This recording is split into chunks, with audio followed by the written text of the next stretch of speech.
is Reason Revolution. I'm your host, Justin Clark. Thank you so much for joining us this week.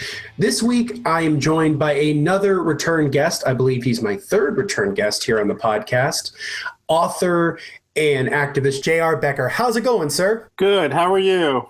I'm great. Really looking forward to chatting with you.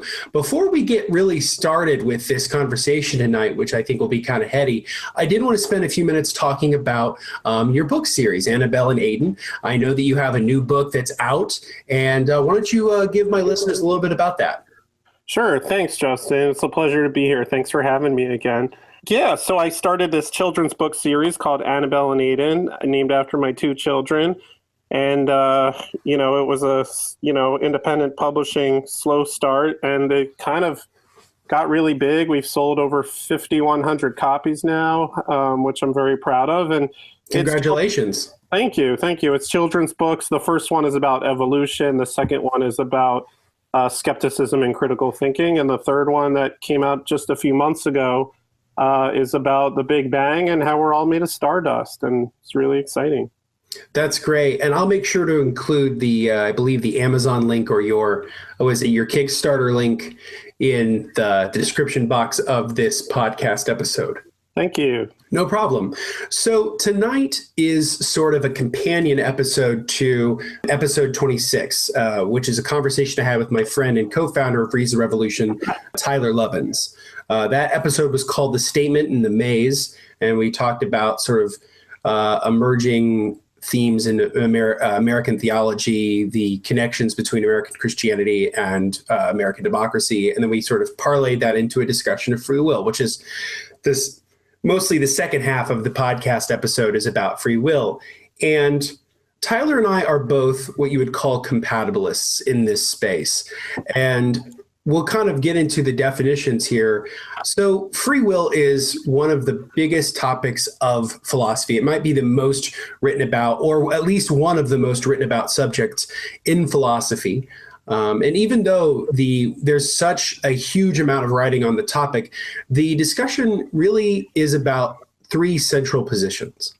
One is determinism, which is the idea that you have no free will, that the concept of free will itself is an illusion, that events have prior causes, everything is just physics and chemistry and biology. There's no free agency. There's no sort of internal mechanistic you that's sort of controlling things. And so that's sort of determinism, which was, I think, articulated at one of the earliest junctures, at least in the modern period, by de Laplace, who was a French mathematician and scientist who articulated the principles of determinism back in the 19th century. Today, there are a lot of prominent scientists and science writers and philosophers who take the deterministic position. In the atheist space, I would say that probably the most popular or most well-known determinists in this space are Steven Pinker, Jerry Coyne, the biologist Robert Sapolsky, and of course, most notably, Sam Harris, who wrote the book Free Will, which came out in 2012, which made sort of many of the same arguments that I articulated here. So that's determinism. On the other side of it, you have what's called libertarian free will. And libertarian free will is not to be confused with the political philosophy. So it's sort of small L libertarian free will, not big L like libertarianism or the Libertarian Party. Libertarian free will, which has been largely popularized by Christian theology as well as existentialist philosophy. So people like Jean-Paul Sartre articulated the idea that you have complete and total free will, that you have complete and total agency and freedom over your actions, your thoughts, your desires, and your wills. This position is probably, I would say, arguably out of the three positions we're going to be discussing tonight, it's the one that's probably the most radical, and honestly, it's the most untenable. I don't think that libertarian free will exists. I think it's a bit of a pipe dream, and it's a product of, I think, theology and a product of philosophy, but really has no relationship to the real world. So that's kind of what libertarian free will is. And I think that on the whole, I think what in terms of the secular context, Sartre is probably the most eloquent voice for libertarian free will. he has this classic phrase in Being and Nothingness, which is, we are compelled to be free. We are damned to be free. And then the third position, which we're going to kind of try to hash out a little bit tonight, is called compatibilism, which is what Tyler and I spent a good portion of episode 26 talking about. Compatibilism is a sort of a midway, a halfway house, a sort of compromise between the two positions that has been made most famous by the philosopher Daniel Dennett. He's written 2 books on the subject. One is called Elbow Room, and the other one is most recently, about 10 years ago, he wrote another book called Freedom Evolves. There's sort of the overlying issues. Was there anything I missed in that?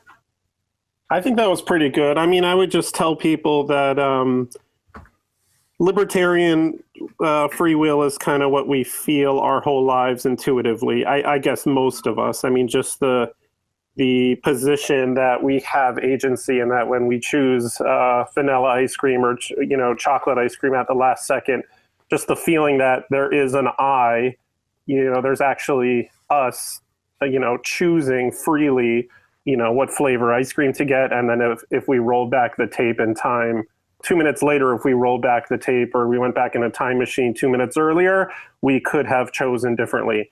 That's kind of what most people intuitively feel very strongly.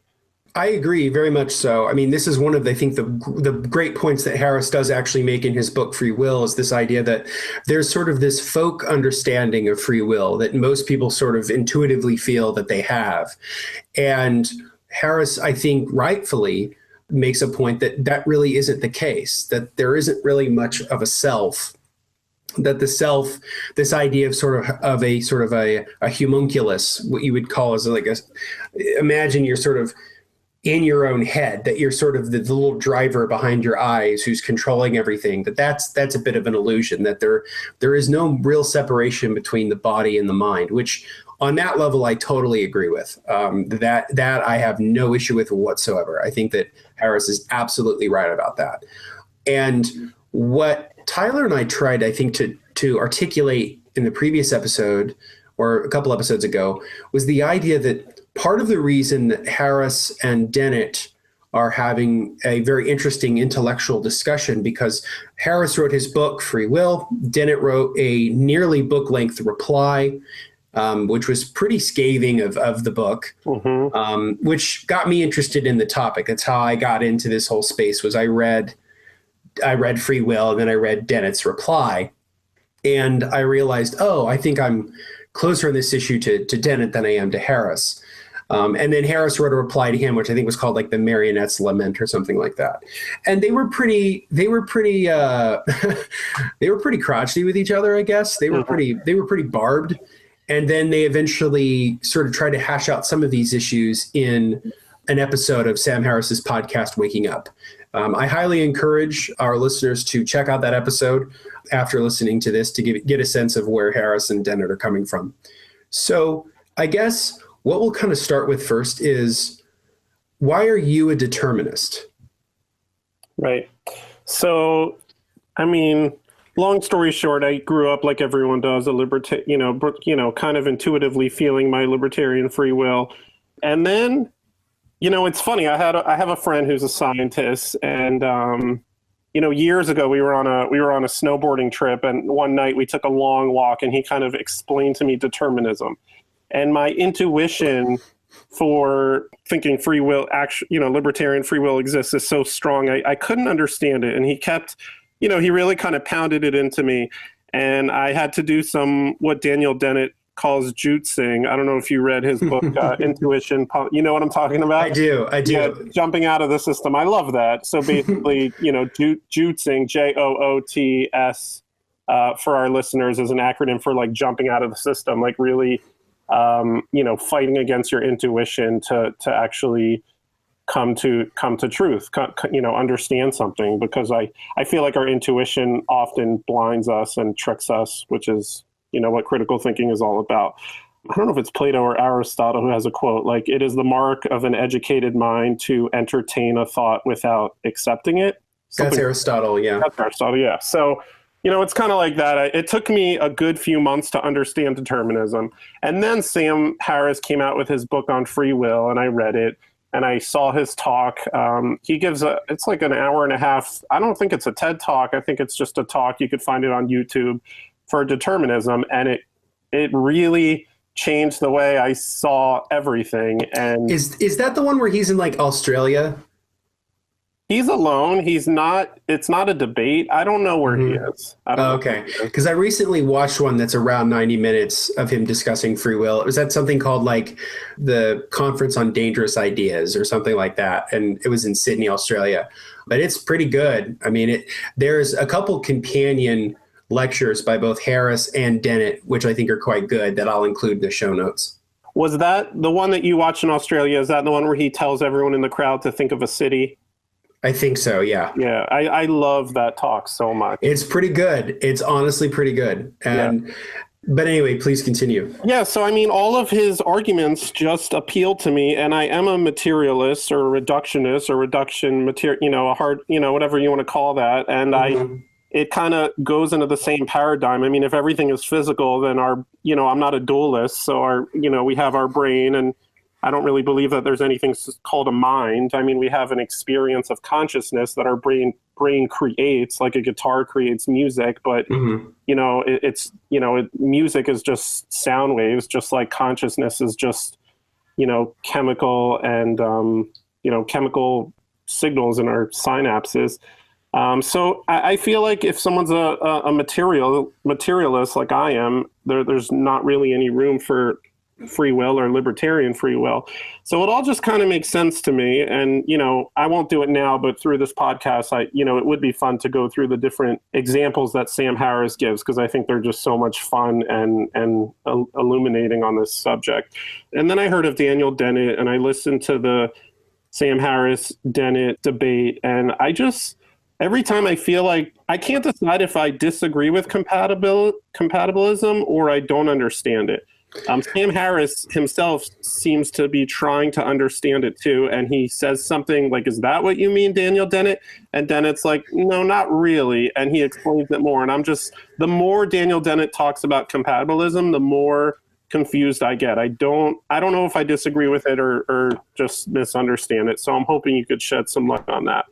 Great. So, like I mentioned earlier, I read Free Will by Sam Harris, and I really liked the book, and I thought it was very provocative, and I was pretty much bowled over. I was like, this is a really interesting argument. I like you, am a materialist. I'm a monist in philosophy. So to me, the mind and the body are one, that the mind is an emergent property of the brain, that there isn't like this, like, there's not a soul or a consciousness that exists independently of my physical self.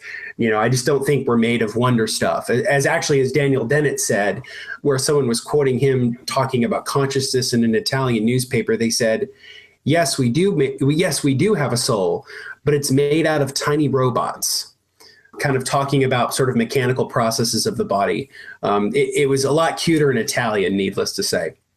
But then I read Dennett's reply, which I thought was quite good. And what Dennett's, I think, core argument is, and he says it as sort of a phrase in the podcast and in a bunch of lectures he's given, is that, yes, we do have free will, but it's just not what you think it is. It's not sort of tied to the mechanics of existence. It's actually more about moral responsibility and social responsibility. Agency is sort of as he describes it, it's not socially constructed in the sense that like postmodernism is socially constructed, but it's constructed socially, meaning that, yes, we likely don't have a libertarian free will, that libertarian free will is an illusion, that we can sort of scrap that, right? But there's a real pragmatic, practical reason for why we would sort of argue for a certain level of moral agency within our lives. And so the way I sort of think about it is that, if we're going to talk just about the mechanics of existence, we're just going to talk about physics and biology, then Harris is right. I mean, without a doubt. And so is Coyne and all of the other determinists. I mean, on that level, yes, There is not this sort of soul, there isn't this wonder stuff that sort of animates what we do. And we really don't have this sort of freedom that the libertarians in this discussion would say we have. But Dennett sort of replies back and says, well, look, it's not really about that. And that's why the subtitle of his book, Elbow Room, is The Varieties of Free Will Worth Wanting. So it's not that compatibilism is a free will in some respects that we sort of make for ourselves. It's a sort of self-created, socially created instrument by which we sort of gauge moral agency. And that's, I think, the difference, because when we're talking about issues, because this discussion of free will has implications for punishment, crime, things like that. And Dennett quotes the writer Tom Wolfe, who's talking about a murderer. And the murderer's argument is, I don't know why I did what I did. I was wired wrong. Right. And Dennett says, yeah, he could be very, very well wired wrong. But what does it mean to be wired right? And so how would we know what it means to be wired right? Is there a right way to be wired? Is it just part of it all? The other component, I think, to Dennett's compatibilism, which has always been very appealing to me, is the idea of degrees of freedom. That's why his book is called Elbow Room. So he has this example of a pilot who's flying an airplane. And a big chunk of the book is devoted to discussion of control. And that within the sort of framework of agency as humans, we have a lot less control than we actually think we do. But within the parameters of what is sort of controlled for us, we do have a certain level of agency. So he describes a pilot who's flying a plane. So the pilot doesn't have any control over the weather. He doesn't have any control over whether or not the plane is fully functioning. He has no control over whether or not his co-pilot will just suddenly spaz out or die or something. He has no control over whether or not there might be a terrorist on the plane. These are all factors that sort of are out of his control. They are determined. They're not a part of his ability to make decisions and to be in a certain level of control. But having said that, the pilot does have a certain level of control, in that he can control the pathway that he flies. He can control literally the controls of the plane itself. He can find new ways to possibly maybe shed 2 minutes off of the flight time. There's all kinds of things that a pilot can do within the realm of possibility. And by being able to sort of have that, that's what Dennett calls elbow room. So yes, the vast majority of what we have and what we do is mechanistic. It's controlled. It's determined. But there's a certain level of what we have that we do actually have control over, and particularly when it comes to decision making, and specifically moral decision making, which is, I think, the most important aspect of this. And so Dennett is coming at this from a very philosophical, pragmatic point of view, whereas somebody like Harris is just sort of strictly, in a lot of ways, just strictly looking at sort of the mechanics of existence. So in many ways, it's almost like Harris is making a ontological argument, in the sense that it's about being, it's about states of being, right? And it's a metaphysical sort of free will.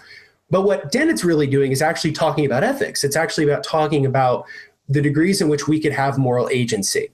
And so I think part of the reason why it's often tough to understand Dennett within the context of this conversation is because Harris and Dennett are talking about two completely different things. And if Harris asks Dennett very specific questions about the framing of determinism in terms of the mechanics of existence, Dennett will say, yeah, you're right.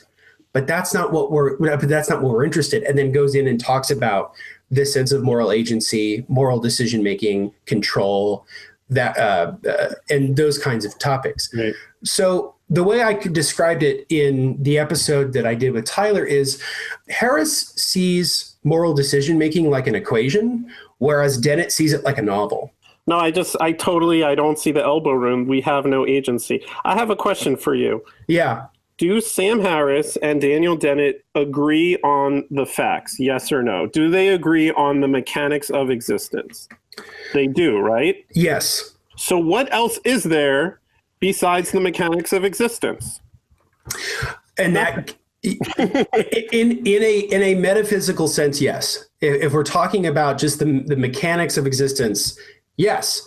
And Dennett concedes that point. And he even concedes the point that if we don't want to call what I'm talking about free will, we don't even have to. Okay, so it would help me to understand this a lot if we could, if I learned that they agree on the facts, but they disagree on semantics. Because, you know, an atheist and a pantheist could debate all day about whether or not God exists, you know, and they do that. And it's very frustrating because they all agree on the facts, but a pantheist just chooses to use the word God to describe nature. So is that what Sam Harris and Daniel Dennett are doing? Yes. I think in a lot of ways that's true. And that's kind of what I meant when I discussed earlier about them sort of talking past each other. Right. Because they are. Because Dennett is talking about something completely different than what Harris is. Right. Because Dennett is conceding what Harris's argument is. But what Dennett's point of view is saying that Harris is right, but he's only getting half the story. There's another half to it that's important. And so in terms of talking about moral agency, what Dennett talks about is something called sort of the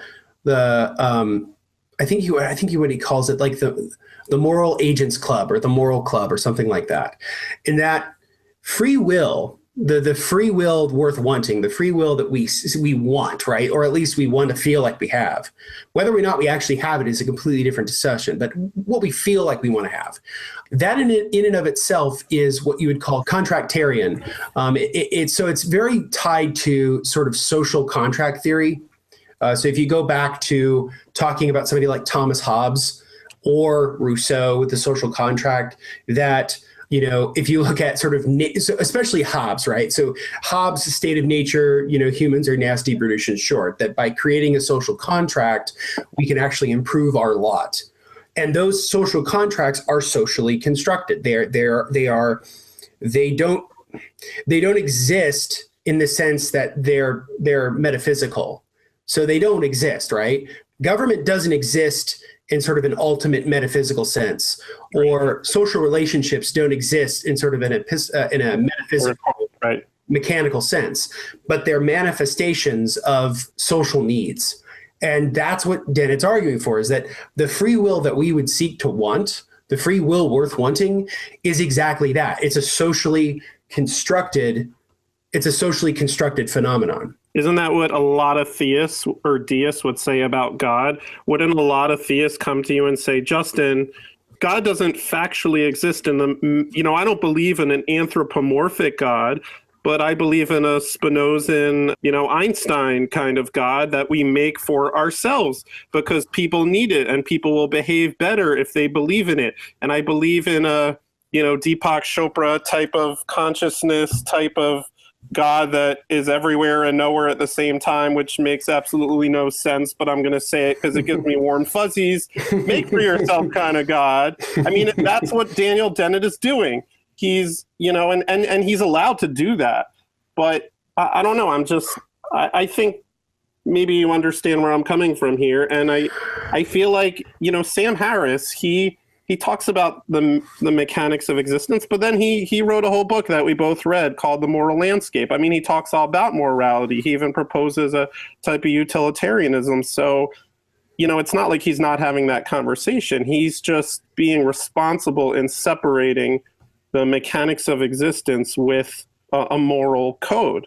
You know, and obviously there's a lot more reasons to lock away criminals than retribution. There's deterrence, there's incarceration to protect society, et cetera, et cetera. Mm-hmm. So, you know, these are all these thoughts I'm having, a few of them anyway. No, and these are all fair concerns. I mean, one of the things I think that's important is that Dennett is coming out of a tradition of the mid 20th century philosophy. So he's coming out of the tradition of people like particularly pragmatism. So coming out of Dewey and then later John Dewey and then thinkers like Thomas Nagel and Douglas Hofstadter and others. So yes, I think for people who want to have, I do think on some level that Dennett unintentionally muddies the waters about this a little bit. I don't think he means to, but I think his main reason for doing so is a practical one. And what I would say about the difference between what Dennett is advocating for in somebody like a pantheist is that Dennett's not trying to claim that there's sort of an objective free will out there that we can attain. He's clearly saying, like, no, this is something that we contractually create for ourselves. This is something that is built into our social system. It's not something that, it's not something that's everywhere and nowhere. It has real tangible benefits. It has real tangible results. So he describes, I think in the episode with him and Harris, he describes talking about signing a marriage, not a marriage, but a mortgage, and signing a mortgage contract. And, when you sign a mortgage contract or something along the lines of like, are you signing this of your own free will? Right. Notary. Yeah. Yeah. And Dennett's whole argument is, in the context of that situation, yes, I am, because I have a certain level of agency to be able to say, no, I'm not going to get this mortgage. I'm not going to do this. I'm not going to do that. And that goes back to describing what I described earlier as about degrees of freedom. So humans have a wider degree of freedom than a chimpanzee has. And a chimpanzee has a greater degree of freedom than a dog. And a dog has a greater degree of freedom than a squirrel. And a squirrel has a greater degree of freedom than an insect. And so that's sort of the other argument that Dennett has about the idea of freedom evolving, that our ability to make choices and our ability to be moral agents, or just to be agents in general, greatly increases by the complexity of the organism. And that's not theological at all. That's deeply rooted in biology, that I have more agency, but the sheer fact that I have a greater capacity for rational or lateral thinking than, say, a chimpanzee does. Therefore, my decision making is going to be more complex. So to me, it's not like I understand the sort of impulse to sort of split the two and say, let's talk about free will as an ontological thing, as a metaphysical thing, and let's take ethics and set them over here. That's a totally legitimate way of looking at it. But what Dennett's arguing for is that those two are often intertwined, and they're intertwined for the exact reason that we are social creatures who live in a social universe, and we have to get along with one another. And in doing so, we sort of have to create mechanisms by which we get along with one another. Some are better than others. For example, you and I both agree that one of those social systems that can be created is religion. And I think religion is incredibly harmful. Mm-hmm. I don't think the kind of free will that Daniel Dennett is advocating for is actually harmful. I think it's sort of taking our folk understanding of what free will is and saying, okay, we don't actually have this, but I think it's important to note that because we live in a social sphere in which we have to make decisions and we act as moral agents, we have to take a certain level of responsibility, because that's part of the problem that I have with determinism. And determinism can very easily slide into fatalism. And for me, at least, what the problem of responsibility is something that I think is a huge problem that determinism has. Because if it's just, tumors all the way down, as Harris describes it, how do we really hold anybody accountable? How do we actually hold people accountable to be responsible for the actions that they take? I mean, like I said, there's deterrence and rehabilitation and incarceration. But retribution, I don't know if we hold anyone responsible. It sounds crazy to say, but if you or I or anyone in this world was born in the baby's body of Saddam Hussein, and we had Saddam Hussein's parents and upbringing, and the weather was the same that day, and every single thing was exactly the same in his entire life as it was in real life, but it was you or I, whatever that means, we would have committed the same atrocities. We wouldn't have had the freedom to choose differently. I believe, I think Harris, I think Dennett would agree with that, but I'm not sure. So I don't know if we could hold anyone morally responsible in that way. And I think Sam Harris says, one good thing about determinism is that it causes us to have a lot more sympathy and understanding towards each other when one person harms another, and see a bigger picture. And also, before you said that, you have a fear that determinism could lead to fatalism. And it's funny, this morning, a theist said to me that he has a fear that atheism would lead to nihilism. I feel like the slippery slope, I mean, I think pragmatism is just, to me, it confuses things and it muddies the waters. And I think pragmatism is extremely important, just like Sam Harris does. But I think there has to be like a 6-foot thick cement wall between any conversation about pragmatism and any conversation about facts or the mechanistic universe. And just quickly, I'll say, like a month ago, I listened to a debate between, I don't know if you're familiar with the whole debate between Jordan Peterson and Sam Harris as to how to define the word truth and what is true and what is. Yeah. And that reminds me of this. I couldn't understand. I have such difficulty understanding Peterson. And I was with Harris on that one too. And I feel like it's a little bit analogous to this because Peterson is a philosophical pragmatist, and he's muddying the waters like Dennett does. So I see why someone would want to do that. I see why someone would be afraid that determinism could lead to fatalism or nihilism. Absolutely. I mean, a lot of people ask Sam Harris, if I can't choose, why should I even get up in the morning? Why do anything? Not like they have any choice in the matter. But I get it. It could be depressing, but I don't know. So those are my thoughts. No, that's fair. And one thing I would say is that I actually agree with you about having sort of a very firm wall between, what we know about the world and then what we seek to do about that, right? So, and I totally agree with you, and Dennett would too, in the sense that when he's discussing, as I said earlier, the varieties of free will worth wanting, he's talking clearly about sort of pragmatic, socially constructed, moral arguments for why you would advocate for a certain level of freedom. That is a certain discussion that we can sort of have. I listened to the podcast between Harris and Peterson, and I found it absolutely painful. I think that on the whole, I think Dennett is a lot more clear than Peterson is. Part of that is because Peterson can't help but weave religion into everything, which is one thing that, particularly Christianity, which Dennett doesn't do. Mm-hmm. And I'm not really all that thrilled with Jordan Peterson. I think he's sort of a poor man's Steven Pinker. I just don't. I don't get why people love him so much. I think a lot of it has to do with the fact that his shit is so vague that people can sort of read into it what they want. Yeah. But I'm not a huge Jordan Peterson fan. I know that he and Harris had 2 conversations. I only listened to the first one because I found the second one. I only listened to the first one because I found that one just so painful to listen to. Mm-hmm. Because at the end of the day, he could not give you a clear answer about it.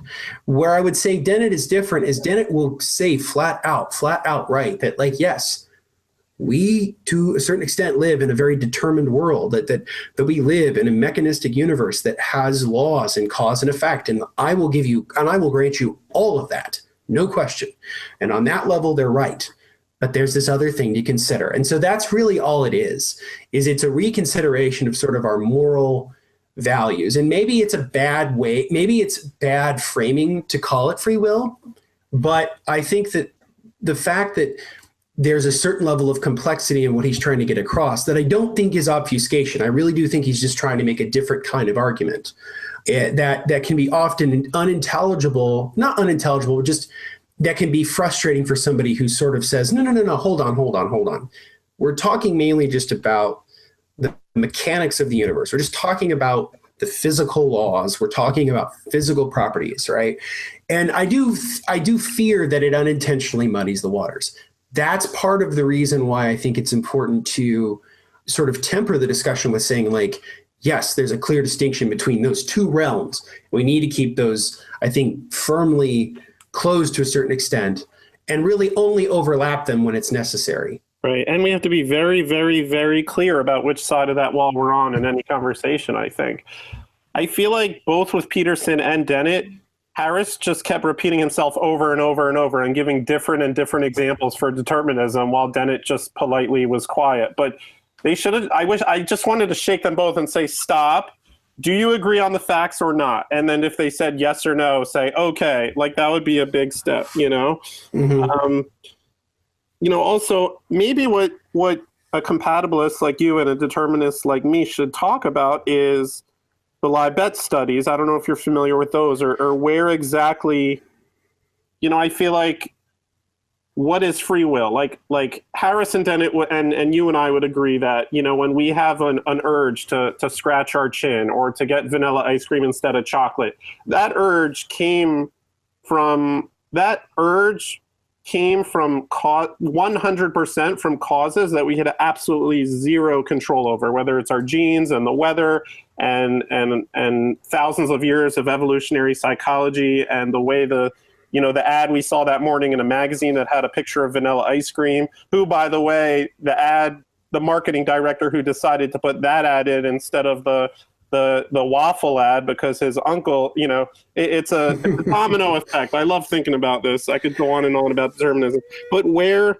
you know, I don't know if you want to talk about the lie bet studies, but those show that these decisions are made completely before we are conscious of them. Mm-hmm. Are those the studies where they ran studies and essentially the brain decides 10 seconds before what the person actually is going to do? Yeah, and it completely blew my mind when I heard about it. It's not 10 seconds. I think it's like a half a second, but I don't even care if it's a millisecond. It blows my mind.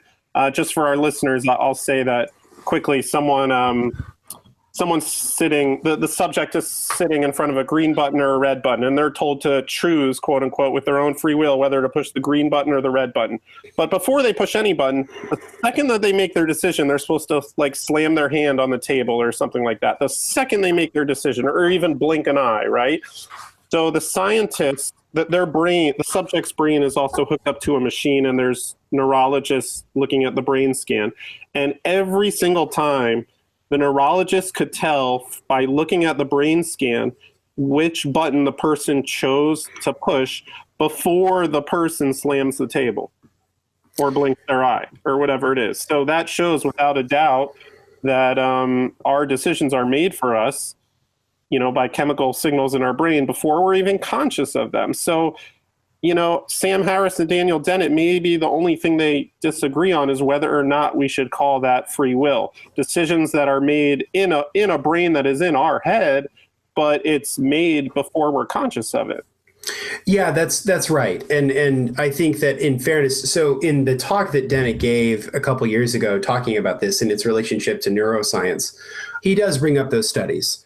And I think he makes a point of saying that one of the ways in which somebody can sort of have what he calls an escape from hard determinism is the idea of competency, that a person's level of competency, and that has nothing to do with like moral competency, which we can get into later, but the ability of a person to consciously and competently do something, whether it's determined or not, right? Like it's probably, I mean, by and large, it's likely determined, right? Whether it's the choice of ice cream or something like that.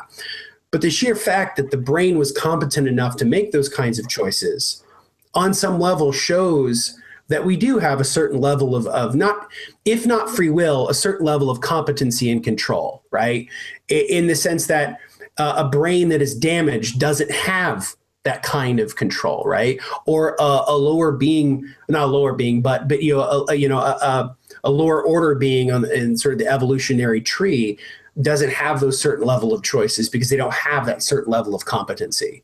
So that's another component to it too, that moral decision-making or just decision-making in general, yeah, imagine a good portion of it's probably determined, but the ability to be competent enough to make decisions, whether or not they're determined or not, making those decisions is a certain level of competency that is much bigger than saying, oh, it's just, you know, whatever, it's just determined. But and so that's kind of where there's that middle ground, right? It's that sort of, it's that gray area where we're talking about, you know, different framings of the situation. So yes, on some level, what's going on between Dennett and Harris is semantic. I mean, it really is. But on another level, I think it's important to note that both of them are, I think, presenting compelling arguments. And I largely agree with what Harris is trying to say, but Dennett adds this other layer about, like I said earlier, sort of the social construction of moral agency and things like that I think is also very important. I guess my question for you would be, within that vein, can we create a certain level of moral agency in a purely deterministic world? First, I want to comment on you know, the levels of complexity of consciousness, because I think Dennett is conflating complexity with free will. I have a question for you. First of all, it's very interesting that you said that Dennett gives these examples, because I didn't of a squirrel and a dog and you know, because I've been talking. I didn't know he does that. I that's one of my examples. I thought, but no. I tell people, like, a paramecium. Does a blade of grass have free will? Most people say no. Does a paramecium? Does a worm? Does a squirrel? Does a dog? Does an infant child? Does a 50-year-old man who's been an alcoholic his whole life, when he's in a bar and there's a glass of whiskey put in front of him, does he have free will not to drink it? And then you could say, does a quote unquote healthy person? So my question to you is, do we have any more free will than a worm? It sounds like you would say yes. I would say we are no less determined than that worm. The same mechanisms that are driving that worm to turn right or left is the same mechanisms that make me. It doesn't matter how complex or simple it is. It doesn't matter if it's scratching my chin or if it's whether or not to launch a huge complex business plan this way or that way. It's just more complex. But I don't see where the magic is slipped in. Just because it's more complicated, I don't think it's any less determined. I don't see the elbow room. I don't see the plane, the pilot in the plane steering the plane. It's just as determined. Like Daniel Dennett says, you know, if you're on the boat, you can't control the wind or the oceans or the tide, but you can control the boat. There is no boat. Well, where's the boat? I mean, that's what I'm trying to learn here. Yeah. So yeah, exactly. So repeat your question for me. So do you think that a worm, the quote unquote decisions of a worm do you think that a human's decisions are any less determined than a worm's? Like I believe that since the Big Bang happened, I mean, if we follow this Rube Goldberg, if we follow this many complex rows of dominoes that are falling into place, or mousetrap, if we follow that to the beginning of the time, there's the Big Bang. For all we know, I don't think we're certain about that, but you know, I believe since the Big Bang, you know, me saying these words right now, they're kind of popping into my head, and if I really concentrate hard, I can't really, you know, they're kind of popping up like a suitcase and baggage claim. I don't really know what Sam Harris does this. He rants on, he's like, I really don't know what I'm going to say next. Monkey nipples. You know, it's coming. You know, I feel like I'm choosing, and I have that illusion kind of, but anyway, my question, is it any less determined? Well, I guess I would say, to sort of echo what I've sort of mentioned earlier tonight, is that I'm not any less determined, right? So like I know on some level that I'm as much a part of the mechanics of the universe as a worm is, or grass is, right? But I think that the argument I was going to generally lay out is about what I was going to talk about being the architecture of choice, and the idea that within this sort of living architecture of choice, you can kind of move around within that space, right? A certain level of that is definitely going to be determined, but within that deterministic, you know, you can turn left, you can turn right, you can go straight, you can go back, you cannot move at all. So I think that may not be satisfying enough for you, and I may not have as good an answer for this, because I think that it's a different discussion than I think the one that Dennett's really interested in, I guess, and I'm trying to articulate it as best I can. But what I would say is that if the architecture of choice doesn't really matter to you, if you're thinking on the subject is, it doesn't matter if I have 1,000 choices or one, that's those number of choices are still set. So there's no difference between the numbers. It's just the mechanics of it are still the same. The numbers don't mean anything. Is that what I'm getting at from what you're saying? Because if that's the case, then I don't know if I have a great answer for you. When you say the numbers, what do you mean the numbers? So like if a human being has like 1,000 choices and a blade of grass has like one, right? I see what you're saying. So complexity. Yeah. So you know, ontologically, those the number of choices don't really mean anything. Like within the schema of the very, very specific question of determined existence, that it doesn't matter if the number of choices, because they're still set anyway, right? Yes, exactly. And It's that's just as determined. Yeah, I wouldn't call it number of choices. I would call it complexity, because even a worm could choose. There's a lot of angles it could turn. But yeah, it's just the more complex consciousness gets, the yeah. Anyway, yeah, but it's the only thing that matters is how determined it is. Not in a conversation about free will, the only thing that matters is the level of determinacy, and I believe there is zero all the way through. Not how complex our quote unquote decision making is. okay. And I think that is a genuine difference between Harris and Dennett. That Harris sort of sees them all on the same plane, and Dennett will make an argument that no, they're sort of in a hierarchy. And there's a book that I've been meaning to read too by neuroscientist Michael Gazzaniga. He gave a series of lectures on free will, because he's in essence a compatibilist too, laying out sort of the neuroscientific case for a certain level of free will, and maybe we can have a future conversation once I've sort of absorbed that material. But yeah, I mean, I think that this is not an easy route to go. I mean, I will be completely honest with you. So I wasn't that sold on determinism by Sam Harris, but I was more sold on it by Jerry Coyne. So Jerry Coyne has this whole section about determinism in his book, Faith versus Fact. And I remember, because I read it on a plane a couple years ago. I was on a plane, I was reading the book, and I'd always kind of been weary of determinism, right? And I still am. But he laid out a case of it that was like, oh, I get it now. I get what this is trying to say, which is that when I was constantly thinking about the free will discussion before, I was conflating sort of moral actions and choices with sort of ontological mechanics of the universe. And I was sort of confusing the two as being inseparable. Yeah. And when Harris or Coyne are making the arguments, they're not talking about any of that. They're not talking about the moral implications of it. Or if not the moral implications, they're not talking about sort of moral agency or moral choice. They're just clearly outlining that because we live in a natural, materialistic world of cause and effect, we do not have free will. And we certainly don't have libertarian free will.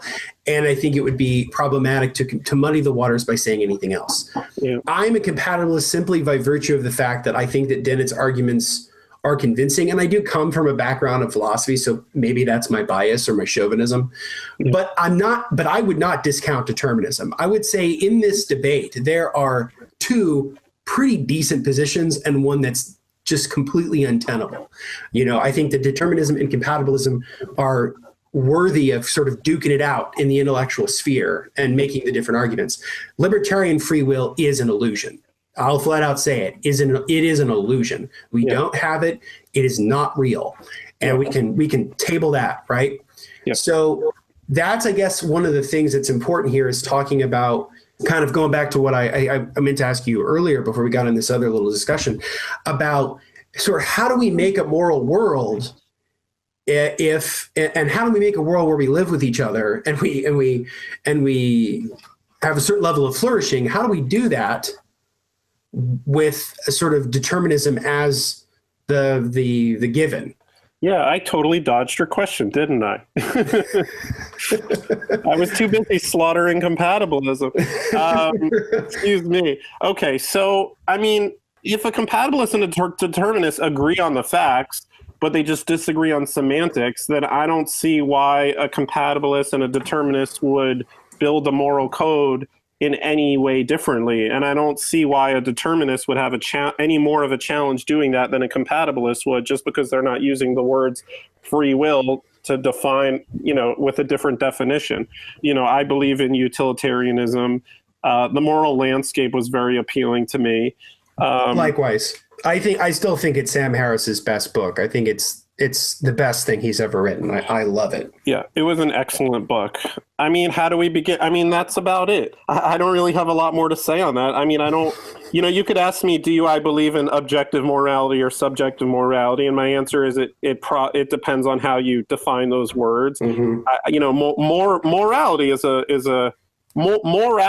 a word, is no more than a word that we use to describe the feelings that we have about what's wrong or what's right, which are 100%, I believe, as a determinist, which are 100% determined by our evolutionary psychology, by our genes, by our genetic code, why do we think murder is wrong? Because the people that didn't really think it was wrong were violent, and they didn't survive because they couldn't cooperate in groups, and they were kicked out of groups, and they died out, and they didn't pass those genes on. That's why that's the only reason, I believe, why most people today believe that murder is wrong. That is why we believe murder is wrong. I just finished a book by Jonathan Haidt, which I loved, called The Righteous Mind. I read that earlier this year, and I loved it. I equally loved the book. I was literally just about to talk about the writer and the elephant. Yeah. Yeah, exactly. Yeah, that was actually hard for me to swallow because I enjoyed my delusion that we are rational beings. And me too. That was a hard pill to swallow. I think the other chapter that really challenged me in that book was his chapter called "Religion is a Team Sport," which really challenged my notions of because he's getting into that sort of age-old question of individual selection versus group selection. Yes. And he's making the argument that, hey, maybe we threw out the concept of group selection too fast. Maybe there's something compelling to group selection, because if you read most sort of mainstream biologists, especially Dawkins, they're individual selection guys. So is Coyne, so is Shermer, all those guys. They are not group selection people. Yeah. But yeah, no, I it's so interesting. So, it's funny. I sort of make the argument for compatibilism, and I do on some level, sort of talking about moral agency and moral frameworks, which I think are incredibly important. But on some level too, I mean, the idea of the rider and the elephant is, I think, an incredibly compelling one. So for our listeners, when Haidt's talking about the rider and the elephant, this is a concept he sort of originally elaborated in his book, The Happiness Hypothesis. But it's the idea that imagine just a rider, just a man or woman on top of an elephant. And the huge discrepancy in size between the rider and the elephant. And that's sort of an extended metaphor talking about how there's a huge discrepancy between our rational selves and our emotional selves. That the elephant is the emotional part of us, right? And the elephant guides what the rider does, that the rider has to respond to what the elephant is. And we are the same way. We respond to our emotions. We respond to the chemistry of our brains. And oftentimes what we do, and this is, I think, is a critique of compatibilism, kind of shitting on my own argument, but is the idea that what we often do is we make choices and then we rationalize them later. And we can say, well, there's a reason I did this and I did that or whatever. But at the heart of it, do you really know why you do anything?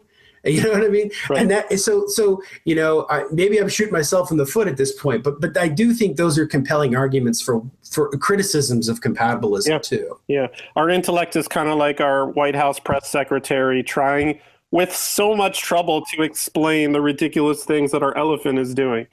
Whenever I watch the press secretary, being bombarded with reporter questions, and, her job is to just explain what the Trump administration is doing. And people hate on her, but honestly, her job is not to think for herself. Her job is just to explain what the cabinet's doing. So that is our, whenever I see that, I just think of our intellect trying to explain the crazy things that our elephant is doing.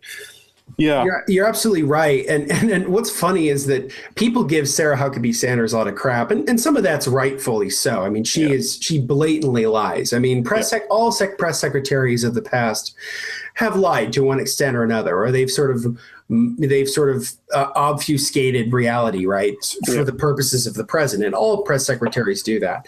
But her sheer ability to just stand up there and say things that people know are demonstrably bullshit, that's interesting. But it's not unprecedented. I mean, I forget the guy's first name, but the Richard Nixon's press secretary is a guy named Ziegler.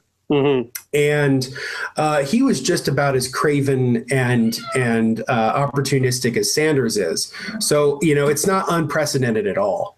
Right. One thing I wanted to say before is that, two things. Yeah.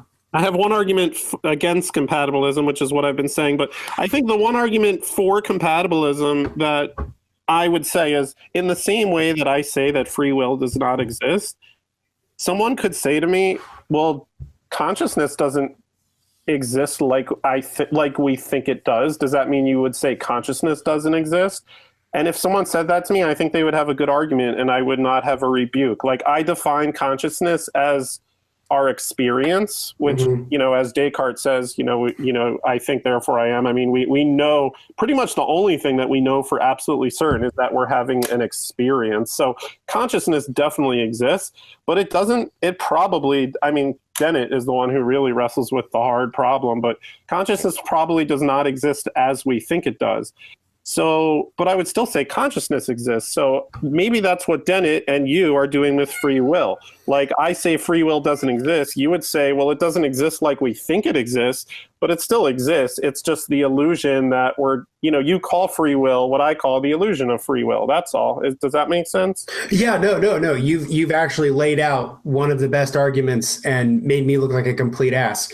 No, you're absolutely right, which is why I said earlier, when I mentioned earlier that classic quote of Dennett's, which is, we have free will, it's just not what you think it is. Okay. And that's exactly right.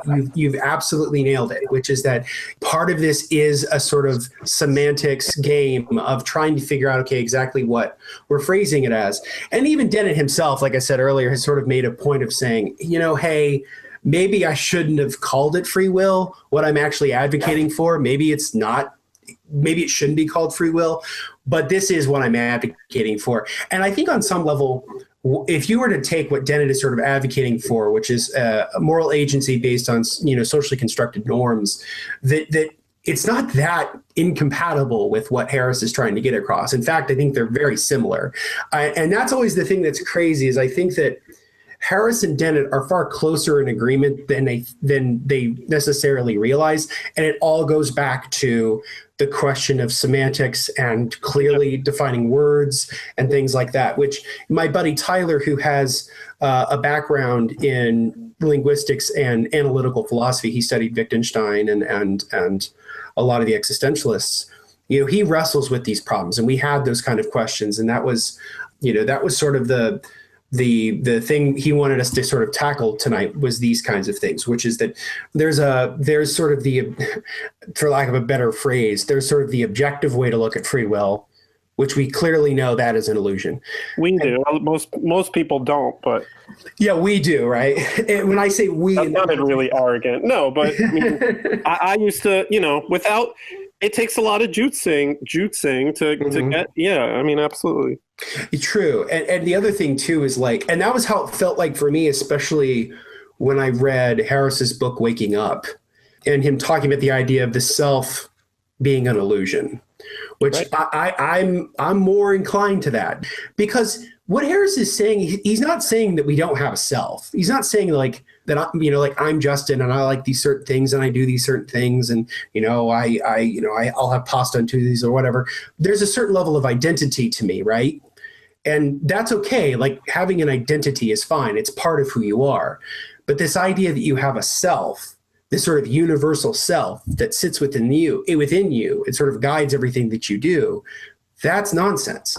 And that was really, you ever read things in a book and it makes your body feel weird because you've been so mind fucked that you don't know how to handle it? It's the best feeling in the world. It's the worst. Sometimes it's the worst feeling. Yeah, yeah. When I don't have those feelings, I long for them. Years pass, and then sometimes I get it, and it's very exciting. But determinism was actually it was a hard pill for me to swallow, because I think I had the same issue you did. I said, if everything is determined, it's much less exciting. And let me tell you something. I'm a different person now, because my libertarian free will intuition has almost died. And a few days ago, I was running across a yard, and my son was 20 feet away. And I just kind of had a weird urge to just sharply turn to the right and grab him and tickle him and kiss him, and it was great. But while I was doing that, you're gonna think I'm weird, but it just came into my mind, what? Where did that just come from? I was just jogging to the door. I wasn't gonna stop. It just kind of shot into my head, and now I just I feel like I'm a surfer riding a wave. I mean, even just saying these words now and just thinking about that analogy, and just everything I do in life, I don't know if it's I see how determinism could be very scary for people, because am I going to rob a bank now? It's not me. I'm just riding a wave. I have these feelings. It's very tricky. People ask Sam Harris, why should I get up in the morning if everything is determined? And It's a hard pill to swallow. True. And I can't remember if it's towards the end of the book or not, but Harris says something along the lines of like, just because we don't have free will doesn't mean we don't have freedom, or something along those lines, that we can build a society that's better based on knowing that these folk notions are not worthy of attention. And because they're not worthy of attention, and the sort of implications of that illusion are bad, we can jettison the bad implications and we can sort of do better, right? I think that is a decent argument for why determinism could possibly be a way of going forward. Conversely, I think with Dennett, the argument could also be made on some level that, yeah, we don't have free will in the way you think we do, but we do have it in some degree. And what that means is having a certain level of agency in society. So you can call that free will or not, right? So we can live in a determined universe and still have some level of agency, right? So like when you were spending time with your son, or you were walking down, you not only could you have made the choice of like walking in through the door or walking and spending time with your son or whatever. No, you have that agency. Like so I don't think so. Really? Yeah, like every single thing I do had to be done in the exact way that it was done. It couldn't have been any other way at all. I'm a hard determinist.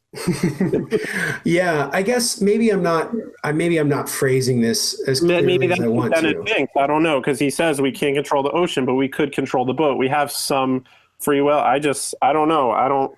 There is zero room for any. I mean, Harris goes over this with the time machine and with Charlie Whitman's tumor in the brain, he shot people from the tower. I mean, there's like no other way. I don't know. It's a hard, yeah. That's totally fair. And I guess what I mean is, when I'm talking about agency, and especially when I'm talking about agency in reference to Dennett, what I mean by that is not so much that I have like free, independent agency. What I mean by that is that you have agency in relationship to the world around you, right? So you live in a world that has consequences. You live in a world with other people. You fit within that. I try to come up with this example, and maybe it's imprecise, but imagine, I was going to say earlier, Harris sort of views this as an equation, whereas Dennett views it as a novel. So Harris is sort of looking at it and saying, okay, if I change this variable here, if I put this number here, this will work out the way I need it to. Whereas Dennett is he's saying, well, what we'll do is we're going to create the setting, we're going to write the characters, and then we're going to kind of see where the plot goes based on what the characters do. And it's I think the real difference between the two of them in a lot of ways is that the locus of investigation for Harris is always in the moral action, or in the action itself. So he's interested in sort of the mechanics of an action.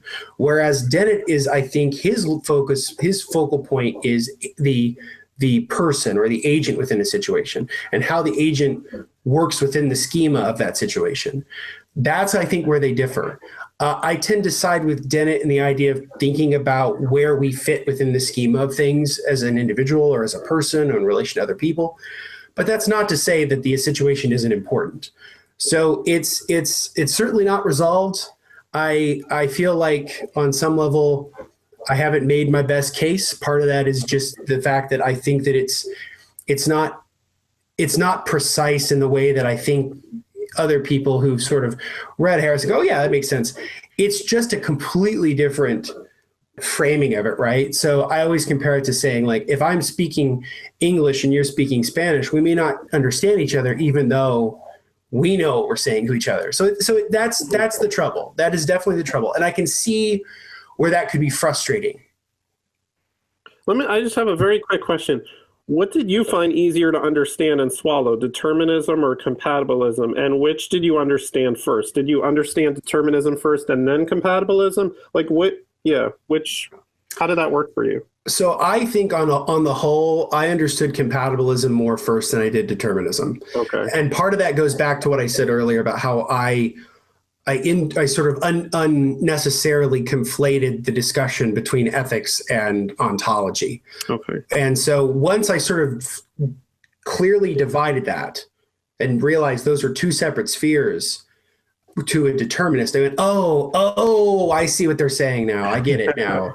They're not saying that, like, if I don't have any sense of agency, like, I'm just going to be a horrible piece of shit and go do horrible things. Like, that's not the argument.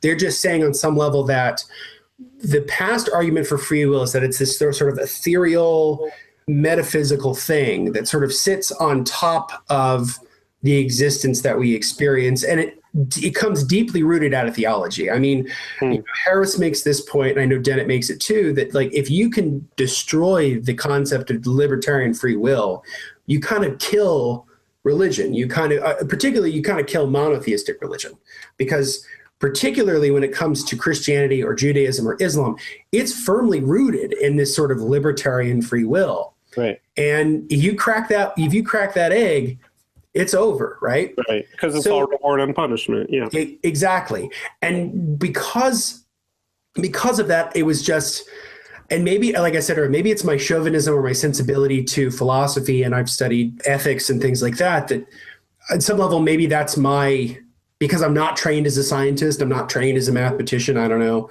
that my first instinct was to go to, I get compatibilism first.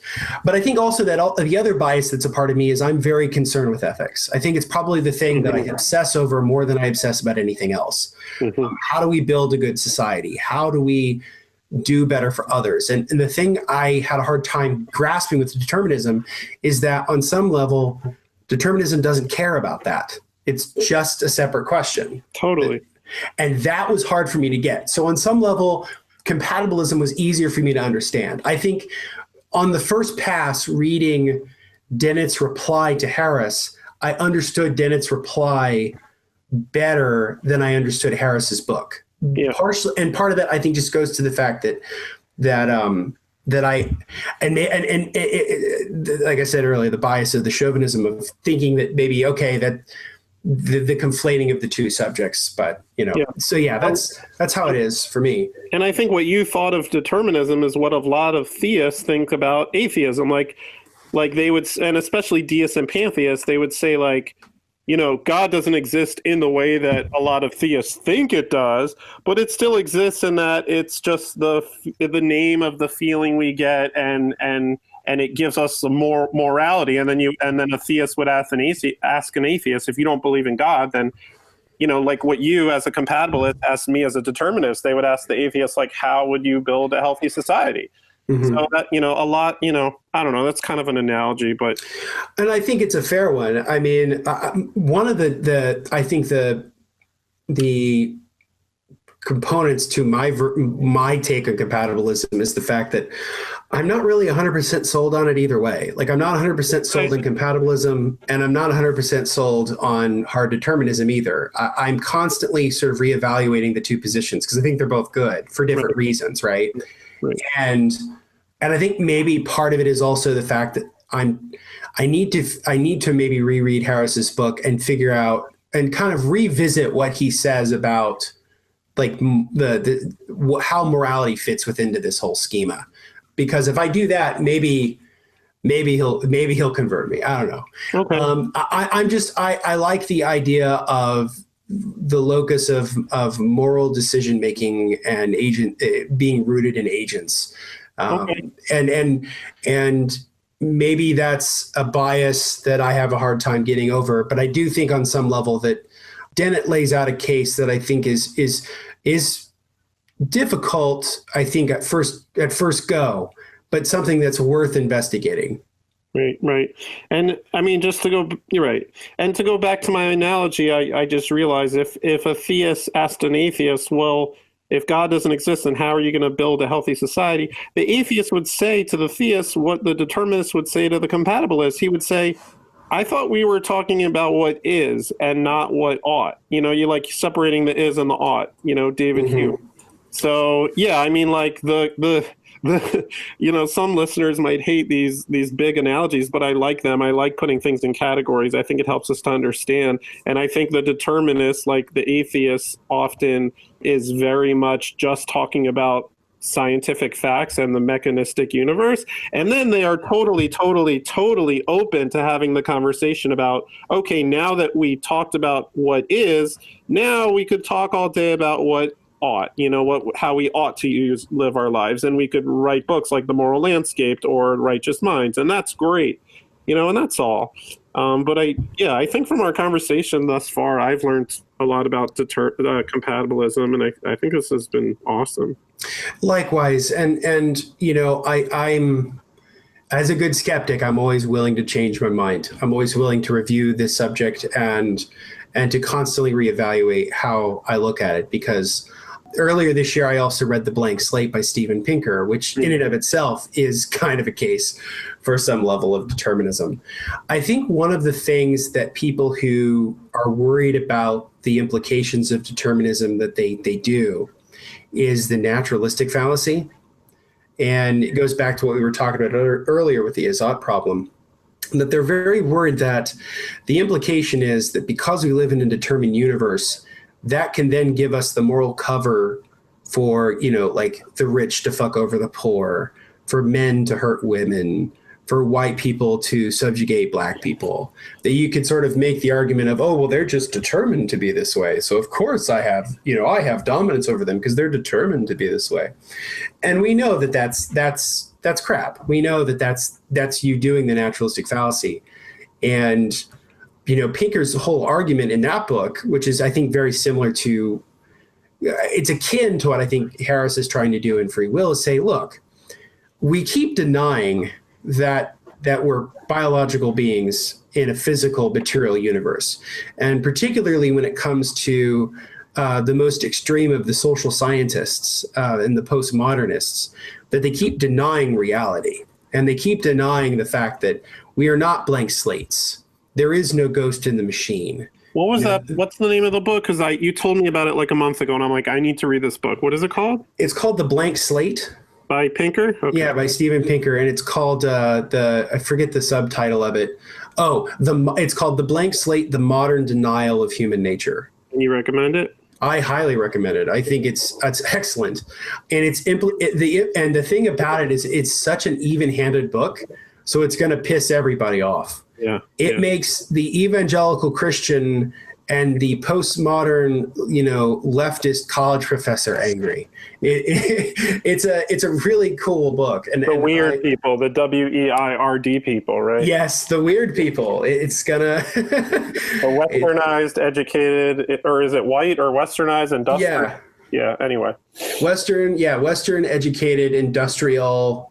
And something. Democrat, maybe. Yeah. Mm-hmm. I don't know. It's gonna try, because he basically lays out that there are three central myths in our culture that we have to end. One of them is the blank slate, the idea that the brain is just this sort of empty canvas upon which anything can sort of be added or subtracted. Right. We know that's bullshit. We know that so much of what the brain is hardwired into us. Think of the human brain as think of it as sort of think of it as like a computer with an operating system that's built into it.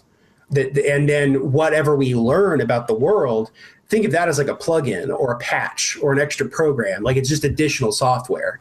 But there's so much about the hardware and the architecture of the brain and the architecture of learning and cognition that is not going to be changed by an extra 10,000 hours of study.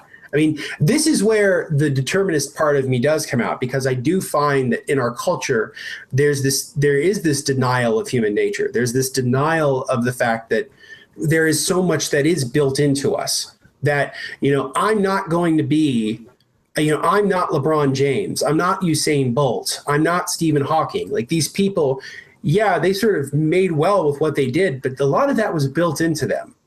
Stephen Hawking, like genetically, was kind of born a genius. I mean, it's just that's just built into it, right? Like LeBron James was sort of built with the genetic makeup to be really fucking good at basketball. Like that's part of who we are, and to deny that is to deny humanity. Yeah, I will check that out. It's funny. I don't know if you read Daniel Dennett's Intuition Pumps. What are they called? Thinking. Yeah, Intuition Pumps and Other Tools for Thinking. Yes. That was one of the most fun philosophical books I've read. And to tell you the truth, a lot of those exercises are when I was starting to think, when I was even considering writing a children's book on evolution, which was the first one I wrote. I read these Daniel Dennett exercise. I'm like, these would be perfect for children's books. I thought of the idea of writing a children's book called like The Homunculus, like these little guys in someone's head with like hundreds of buttons and joysticks and, called like the cat. And then, Annabelle could ask Aiden, well, who's controlling him and who's controlling him, and have like a whole cascade of homunculi as like kids' book characters. That's awesome. And then like a robot room and, I mean, this is like made for crazy kids books, It is really great. I mean, I can imagine a children's book called The Intentional Stance. But the chapter that really stuck out with me, or the section of the book that really stuck out to me with Intuition Pumps, was towards the beginning of the book, where he's talking about common errors that people make with reasoning. Mm-hmm. So he talks about how, it was really the first time I really learned about logical fallacies. Like I really kind of grasped how logical fallacies work and how you can spot them. So he has these certain ones that he talks about. Okay, anytime you see the word rather in an essay, make sure that is an actual true dichotomy. If it's not a true high dichotomy, call it out. Okay. Or if someone writes obviously, that is a trigger word for you to say they don't have a fucking clue. Because anytime person says, well, obviously this, they're using that as a cover for something they really don't obviously know. That's funny, because I heard Daniel Dennett say it this morning on the podcast. Like, well, I think it is obvious. He's one of the most intellectually honest people. And, I'm sure he would say, of course, those are popular logical fallacies because everyone, including myself, falls for them all the time. So for sure. And I think that he is one of my favorite horsemen to read of the four horsemen. Him and Hitch were my favorites. Yeah. Although I've probably spent more time and discussing Harris than I have anybody else. But I think a lot of that has to do with just how public he is, and not just about free will, but about Islamism or terrorism or whatever, consciousness or artificial intelligence. But I think that the beauty of this conversation is that it's never ending. I think there's rich discussions to be had in the complexities of trying to figure out, okay, let's say we don't have libertarian free will. How do we build a better world for that? How do we live together with one another? How can we do this? How can we do that? Sure. And I think it's actually a lot simpler than people make it out to be, because, you and I have both figured out that we live pretty moral, normal lives, and we have no religious beliefs. So obviously it can be done. So jettisoning certain levels of illusions is certainly a good thing. And I know that we both certainly agree that libertarian free will is a myth and an illusion, and that it's not worth having and not worth considering. Yeah. All right, sir. Well, this has been an excellent conversation. Thank you so much for coming on the show. Thank you. It was great being here. I hope I've done a decent job of explaining compatibilism. I feel like I dropped the ball a little bit, but maybe that was determined. I don't know. Yeah, no, right. No, I think it helped a lot. And talking about how I would say like consciousness exists, but it doesn't exist like we think it does. I mean, that's kind of how a compatibilist would view free will. So that thinking like that really helped me. I think it was great. I think, I learned a lot, so I appreciate that. Great. And you really helped me, I think, reconsider a lot of the good, refutations of compatibilism. You really laid them out, I think, very well and gave me a lot of food for thought. You make me want to, revisit Sam Harris. I want to revisit Elbow Room now and kind of pour over it again and try to figure out the implications of it. So thank you so much. So good, sir, plug your stuff. So where can people find Annabelle and Aiden? Yes, Annabelle and Aiden children's book series can be found at annabelleandaiden.com, spelled normally. So that's ANNABELLE for Annabelle, and then just andaiden.com, and that's it. Fantastic. Great. As always, you can follow me on Twitter, Instagram, Facebook, YouTube, and Tumblr at The Daily Clark. You can also check out our website, reasonrevolution.org. All episodes and additional content will be there. Sometime in January, I will be doing my book review of Elbow Room. I'm kind of starting the process of writing that essay now. And then I'll also be doing another piece on Michael Gazzaniga, the neuroscientist, Michael Gazzaniga's take on free will. I'll be doing that probably sometime in the spring, alongside all the other crazy stuff I'm doing. I'm doing a lot of speaking engagements in the spring. So some of those will end up on the podcast too. So stay tuned for that. Follow our Facebook page, facebook.com/reasonrevolution. We're almost to 700 followers now, which is pretty cool. We're growing by leaps and bounds. I really appreciate all the likes and all the love that people have given to the website. In terms of listening to the show, you can find us on SoundCloud, iTunes, YouTube, and Google Play. We're now on Google Play. And until next week, this has been Justin Clark. And this has been Reason Revolution.